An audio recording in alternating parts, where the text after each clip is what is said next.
Cancer किसी के शरीर में हो गया तो कुट्टू खाओ, सामक खाओ, गेहूं चावल बंद बताते हैं। भूखा रहने से, अनाज न खाने से कैंसर की जो सेल है वो मर जाती हैं। तो श्रावण मास के उपवास करो, सेंधा नमक डाल के आलू का रायता ले लो, सेंधा नमक डाल के वेज रायता बोले तो खीरा डाल लो, गाजर डाल लो, वेजिटेबल डाल के वेज रायता, कुट्टू खाओ, सामक खाओ, फलाहार करो, पूरे श्रावण मास उपवास करो, भक्ति करो, अच्छी बात है। दरबार से उठने के बाद मंत्र दीक्षा देता हूँ, फ्री में मंत्र लो। आप मुझे देखो, मैं आपको देखूं।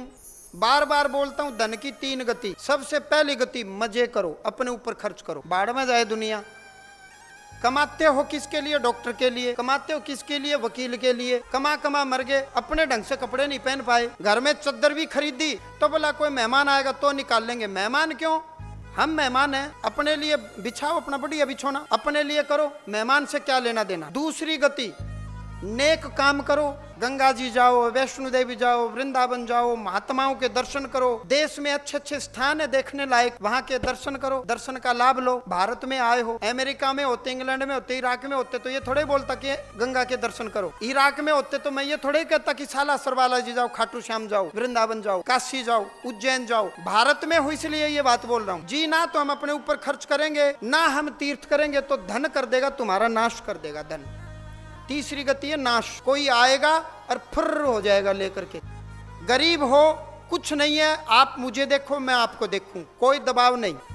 घर में कितनी भी बीमारी, कितना रोग दोष हो, यदि आपके घर कोई बच्चा पैदा हो गया, हवन करवाते ही हो, क्योंकि ये नियम है सनातन का। शुद्धि के लिए हवन होता है। विवाह होता है, कितने भी गरीब हो, विवाह होगा ही तभी जब लाजा होम होगा। लाजा होम बोलते हैं विवाह के समय जो हवन होता है वो लाजा होम बोलते हैं। लाजा होम हवन कई प्रकार के होते हैं, शत्रुनाश के लिए भी। अब जैसे श्रावण शिवरात्रि को होगा, एक बार बैठे रहना, हाथ खड़े करेंगे बैठे बैठे ही।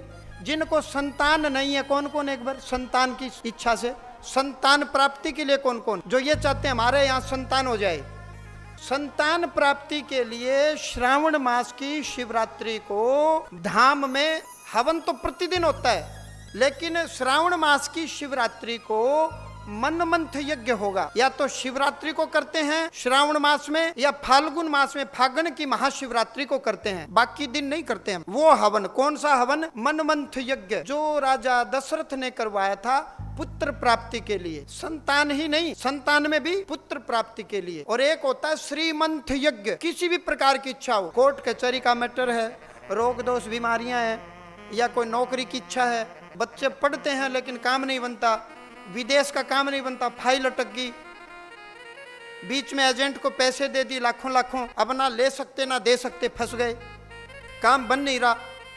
तो श्रीमंथ यज्ञ केवल श्रावण शिवरात्रि को होगा या फाल्गुन मास की महाशिवरात्रि को होगा।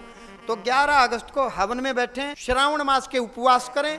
गरीब है तो मैं पाठ दूंगा, छोटा सा पाठ ले लें।